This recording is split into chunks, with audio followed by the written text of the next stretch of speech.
Hey guys, it's Philco TV here, or as some of you know me, Will. Today I'll be giving a presentation on the pros and cons of, actually just the pros of combustion engines and how they can be modified for fuel efficiency, horsepower, and of course street cred. Just for clearance, I'm not against electric engines, but I do prefer combustion engines because I love cars and there's just so much more you can do. Whereas the electric engines, there's not a lot of modifications available. Like you can just upgrade a battery, or upgrade the brakes, or upgrade maybe the ECU.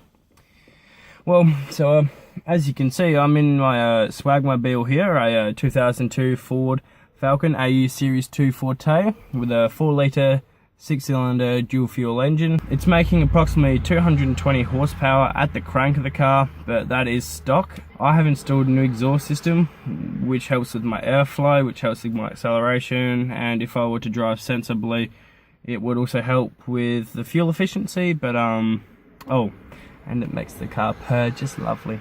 Now, the unfortunately bad thing about my car is that the fuel pump is broken, which means I'm not getting any petrol to the engine, but that's okay because it's dual fuel, meaning the car runs on both petrol and gas. Of course, petrol's a bit better because, it cleans the engine more, lubricates the engine. But apart from that, it runs well.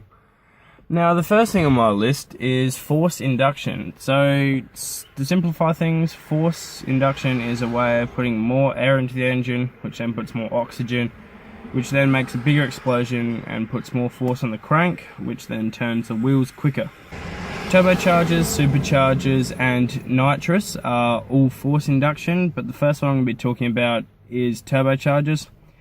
So a turbocharger connects to the exhaust pipe of the car, like the exhaust manifold, and then the exhaust gas that comes out the engine goes over a turbine, which then powers a compressor, which sucks air from outside the car into the engine, but before it goes into the engine, because it's being compressed, it then is really warm, so it goes through an intercooler, and that intercooler cools the air, and then so the cold air is going to the engine. As I said, it's getting more oxygen, so there's a bigger explosion, which and then you have the turbos, which can put in 20 pounds of boost, so you're getting a lot more oxygen, 20 pounds more than you would usually be getting.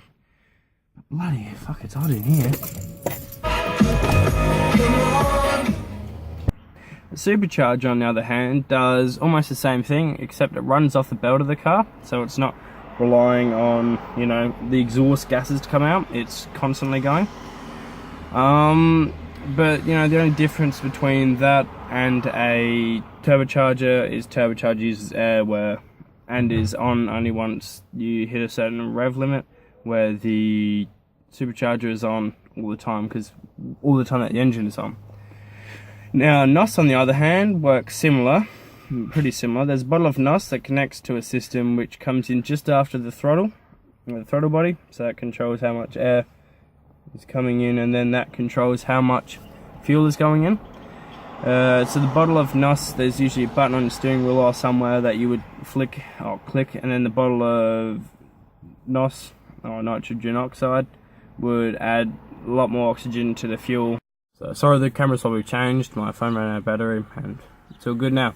Anyway, so apart from force induction, there is other stuff you can do to an engine. I just chose to do force induction first because it is my favourite. So there's other things you can upgrade in the car, like pistons, injectors, cranks, valves, the sump, things like that. Maybe not the sump as much, and that would increase the durability, the efficiency of the car, probably even add horsepower. Injectors and heads would also increase the amount of fuel that's going into the engine and would make it more precise, and therefore you'd be getting a better reading. An exhaust system is another thing you could do to a car, and an exhaust system usually would have a cat and a muffler. Some cars come out with 2 mufflers, but most cars, I'm not sure, usually it's either 1 big or 2 small. A catalytic converter is the next thing that comes out after the manifold, and this usually gets rid of the bad gases and pollution that's and that is done by catalyzing a redox reaction. Then the muffler, which is usually somewhere along the pipe, maybe at the end or in the middle.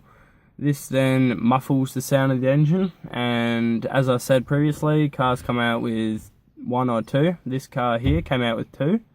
So I have removed one of them and got a new pipe in, which as I previously mentioned, is the exhaust system I have on the car, which helps with acceleration and things like that. So yeah, when they come out of factory, they are made to be pretty quiet, and that's why they come out with 2. So yeah, the only really cool thing about my car taking one off is now it's a bit more lumpy, and when I accelerate, it's a lot louder.